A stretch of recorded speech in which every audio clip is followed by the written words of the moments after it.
mondial du souvenir des victimes de la route, qu'au Sénégal, le ministère des Infrastructures et l'ASER International commémorent depuis 10 ans maintenant.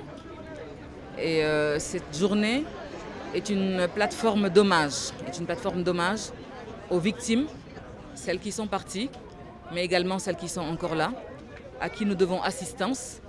Et cette journée également rend hommage aux services de secours, aux nombreux services de secours qui au Sénégal et dans les autres pays du monde également sauvent des vies.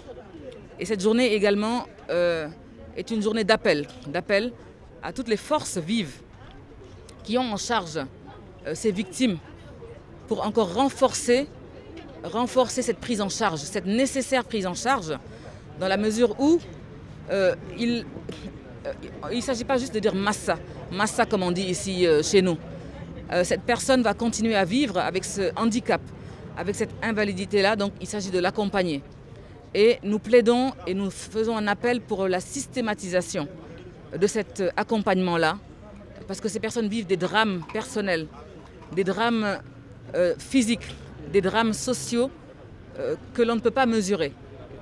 Nous avons ici des jeunes dont la seule demande est de pouvoir continuer l'école. Nous avons des personnes dont la seule demande est de pouvoir avoir un travail qui leur permettra de retrouver leur dignité et de ne pas tendre la main. Quelles sont les statistiques justement concernant ces accidents? Nous sommes sur des statistiques officielles qui sont autour de 600 morts chaque année au Sénégal. À côté de ces 600 morts, vous avez des centaines et des centaines de blessés qui deviennent invalides et qui vont vivre avec cette invalidité-là et qu'il faut accompagner. Et cet accompagnement, nous essayons, nous en tant qu'association, de faire ce qui est possible. Et nous devons nos partenaires qui sont ici derrière. Mais nous travaillons avec le ministère des Infrastructures depuis 10 ans maintenant pour la cause des victimes de la route. Et cette année a été décrétée année sécurité routière pour le Sénégal par son Excellence Monsieur le Président de la République. Et donc c'est pourquoi nous rappelons à tous les services qui ont en charge cette prise en compte des victimes, qu'elles renforcent encore leurs efforts, qu'elles systématisent et qu'elles se rapprochent beaucoup plus de ces victimes-là, qui sont un peu disséminées et qui parfois sont dans le désarroi et ne savent pas à qui s'adresser. Comme cette grand-mère de cet orphelin qui a perdu ses parents dans l'accident, qui lui-même est amputé et qui ne peut plus aller à l'école. Il s'est arrêté en 5e et ce jeune garçon a des rêves.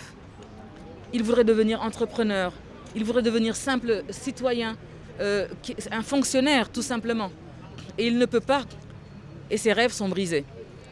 Aidons-le à rattraper ses rêves, aidons-le à réaliser ses rêves. Et c'est pourquoi nous faisons cet appel. Pour la plupart, ils sont en train de plaider pour leur réinsertion sociale et la criminalisation de ces accidents-là. Est-ce que vous êtes en train de travailler sur ça? Alors, nous travaillons depuis quelques années à la réinsertion des handicapés de la route. Khadiba ici peut faire le témoignage. D'autres également de l'association et de la fédération des handicapés moteurs du Sénégal. Nous avons pu, avec les partenaires, certains sont ici présents, les réinsérer. Total en a embauché certains et nous sommes certains que la Fondation BOA ici présente, le CETUD ici derrière nous, Matière et d'autres entreprises, CDE et autres qui nous accompagnent, Enan Chine, on ne peut pas citer tout le monde. Chacun y va de sa bonne volonté.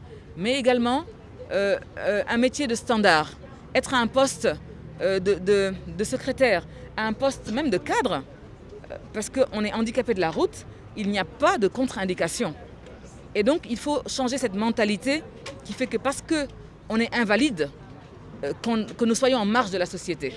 Et l'ASER International y travaille et nous faisons un appel à toutes les entreprises, à toutes les structures pour vraiment ouvrir leurs ressources humaines aux personnes invalides de la route. Ce sont les forces vives de cette nation qui ont besoin de participer à l'effort de développement. Et si nous ne les y aidons pas, nous n'y arriverons pas. Et cette jeunesse qui est accidentée et que parfois on oublie, a besoin de pouvoir aller plus loin. Et c'est avec nous qu'elles pourront aller beaucoup plus loin et être réinsérées professionnellement pour retrouver leur dignité. Ce chiffre est colossal, mais nous avons bien peur que ce chiffre soit inférieur, parce que ça, ce sont les chiffres officiels avec les remontées. Et le ministère des Infrastructures est en train de travailler actuellement à vraiment mettre à jour les données.